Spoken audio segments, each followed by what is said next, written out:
What's up, everybody? This is Max Cavalera, Soulfly, Cavalera Conspiracy, Killer BQ, saying hello to our Indian fans. I hope to see you in India, and hello to Metal Vani. Valeu.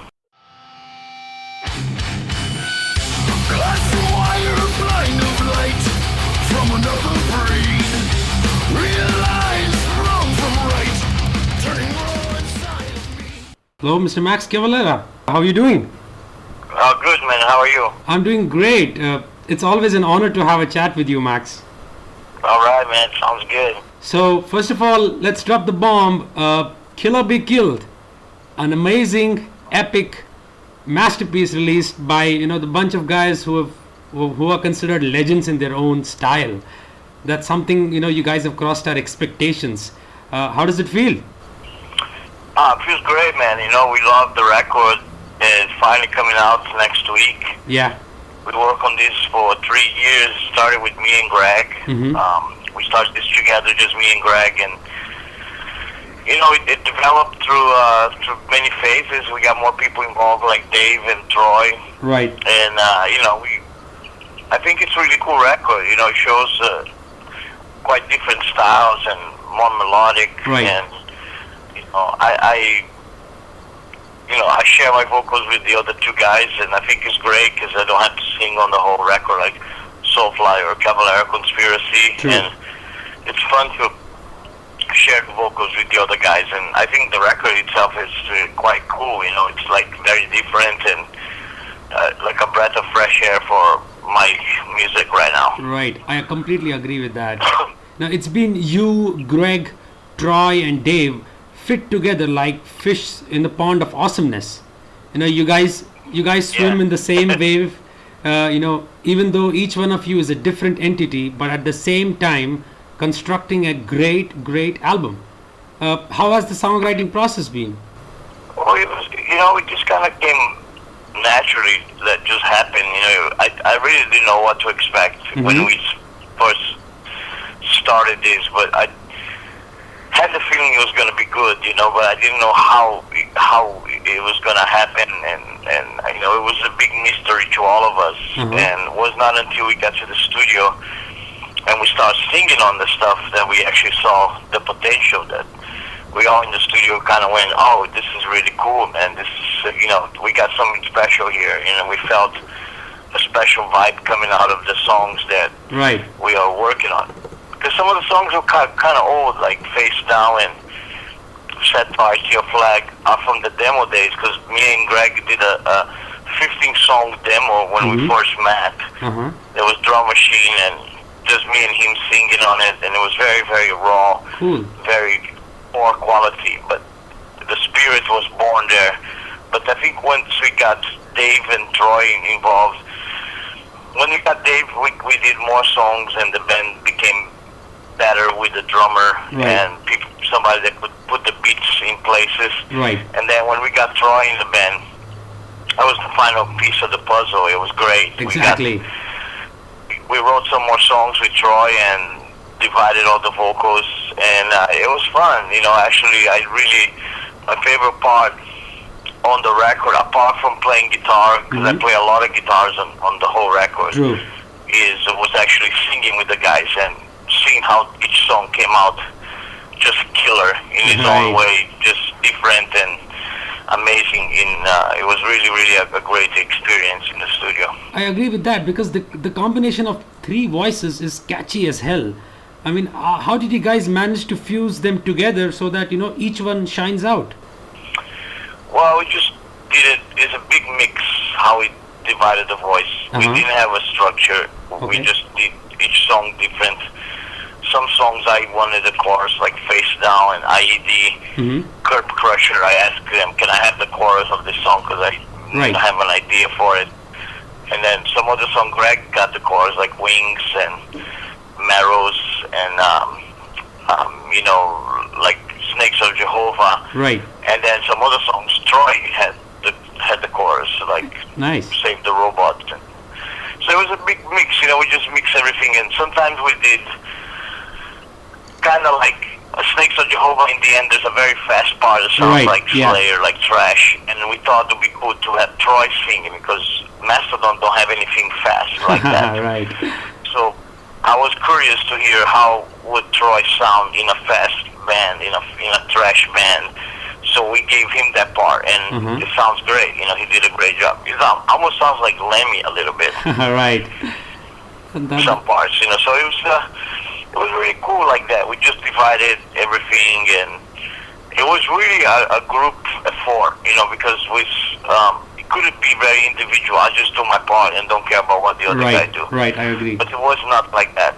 It was not like that. It was actually interested in to find out what the other guy was doing and helping him and with ideas. And if I needed a line in a song I didn't have words, I would ask Troy about, you know, can you help me with this lyric? And he'll come up and help me. And so it was a really cool collaboration like that. That's awesome, because while listening to the album, I could feel that, you know, you guys had fun working on this album.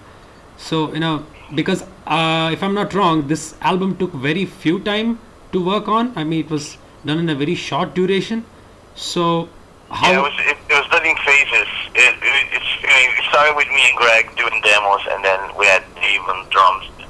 We wrote more songs. Right. We got Troy in the band. We wrote more songs. And in the studio, we wrote more songs. So we were always writing, always making new stuff as we went along. Right. And the end of it's just a great collaboration. I think we throw some stuff away. There were some songs from the demos that we didn't use because we didn't think was as good as what we have on the record. I think the record has the best stuff, the best material that the best material, right, we could do right now is what's on the record. I agree with that. I mean, you know, you are known to be, you know, part of many projects, many super groups or collaborations. What actually moved you to enclose yourself with these three people to record an album? I mean, you have collaborated with many musicians, but why Greg, Troy, and Dave, of all people? What makes them special enough to record an entire album? Well, it just kind of, you know, just happened like that. You know, it was like, I think that's what's great about it. It was not some master plan. You know, it was just started with me and Greg, and then Greg had a friend Dave that played drums. Right. And we had Dave, and then we decided to add one more person. And I always, from the beginning, told Greg it would be great if we have three people singing. I like the idea of three voices in a metal record. I think that's going to be different and a unique style. Not been done before.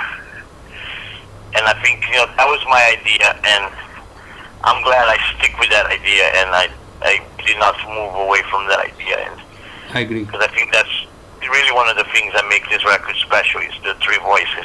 That's absolutely true.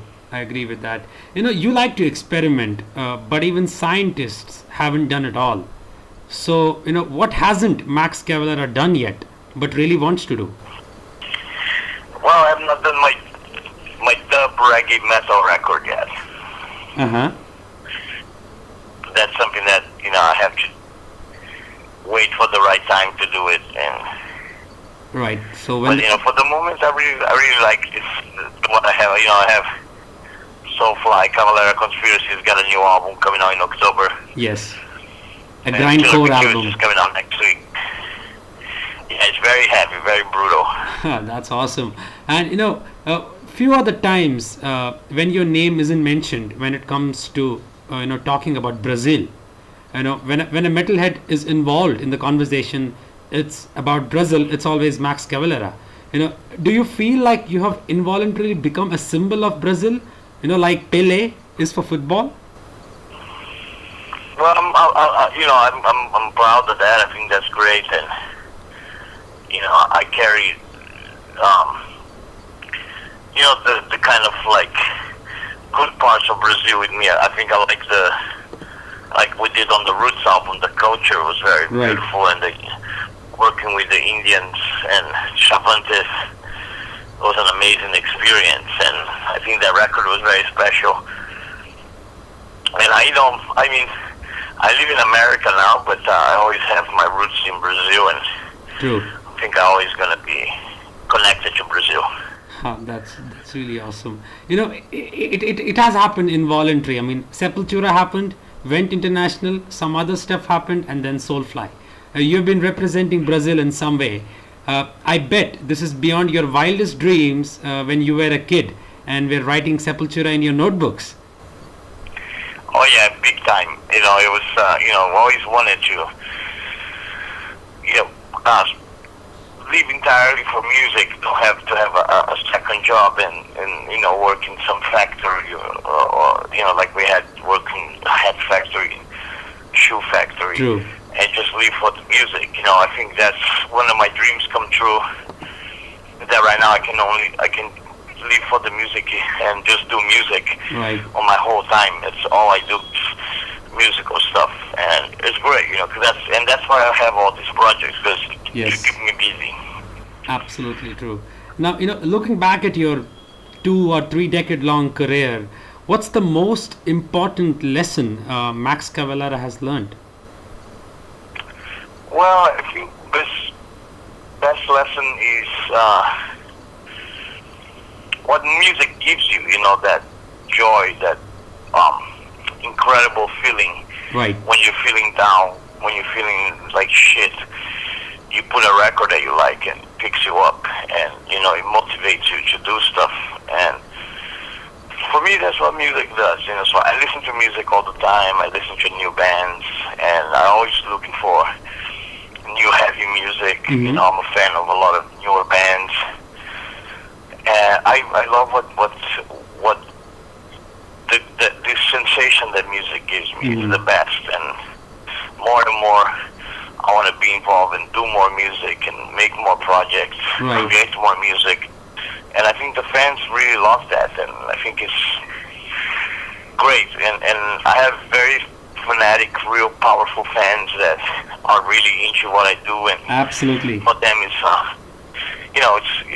not just loving the music, it's a lifestyle. We live for this. I agree with It's that. our life, and it's great, and I wouldn't trade it for anything. Right, I agree with that. There are few fans who are not aware of the fact that, how did you end up providing the guttural screams for Dwayne Johnson in the movie The Scorpion King? Now, that was definitely unexpected. Yeah, that came out of nowhere. It was a guy who doing the movie was a fan of Sepultura, Soulfly, and he wanted my screams to be on the Cool. movie, because he liked my voice, my screams, and so it was kind of fun. I like doing different things from time to time. Recently, I just did the soundtrack for ESPN for the World Cup. Right, and right. that's really great. That was something that I really was really proud of it, and I took it very seriously, and I wrote 10 2-minute riff songs. Wow. No voice, just music, and they're gonna play that during World Cup, so I'm very excited for that. Wow, that's awesome. Now, I know projects such as Killer Be Killed don't usually tour, but do you see the band playing a show or two somewhere in future? Yeah, we're gonna try real hard. Next year, I think we have to do it like we did the record. When we made the recording, we set up September, and we didn't book anything for September for none of our bands. And then we went to the studio and made the record. I think we have to do the same. We have to set up a month that nobody does nothing with their own bands. Right. No Dillinger, no Mastodon, no Soulfly. Right. And then we just do Killer Be Killed. And but I think it needs to play live, because This project material is meant to album came unleash out live. It deserves to be played live at least a couple times. Right. I agree with that. I was actually discussing with Gloria a few days back regarding a gig with Soulfly in India. Now, I'm aware I would love to. I'm aware that we recently interviewed you when you were in London, in Southampton. So I remember the fact where you said that you want to take your grandmother to India. So It's my mother. I promised my mother when I was a kid that I'll take her to India, and I have to fulfill that promise. So let's book a show there so I can bring her. I was about to discuss you with that, because even Gloria told me, she provided me the contact details of the booking agent. So we have a festival happening here in September, and we have Mayhem already confirmed. So we're looking forward for Soulfly to play in India for the first time. So but I remember Gloria telling me that you guys have booked September, if I'm not wrong. I'm not sure. You have to discuss that with her, but she does all the booking with the booking agent, Right. and they do all the plans, But I'm not so sure. I know that we're going to Russia next week. With corn, working for corn in Russia, Right. and then we have some festivals in Europe, like Hellfest and some Alright. German festivals, and True. but I'm not sure after that what we do. I'm not exactly sure. Well, let's hope we get to see Soulfly in India very soon, because there are people over here who worship Max Cavalera. I loved it, man. It's one of my dreams to go there and play, and I've seen the Iron Maiden video in India. Yeah. It looks great, and I think it's going to be amazing. Absolutely. So to conclude the interview, if I would have to ask you, how would you define the debut Killer Be Killed album in a sentence? How would you do that? Well, it's melodic trash, is what it is, like that, I think in general it is a trash record full of trash riffs, but with a lot of melody, Right. So combination of trash and melodic, I think that's the best way to explain. Wonderful. But I think it's a very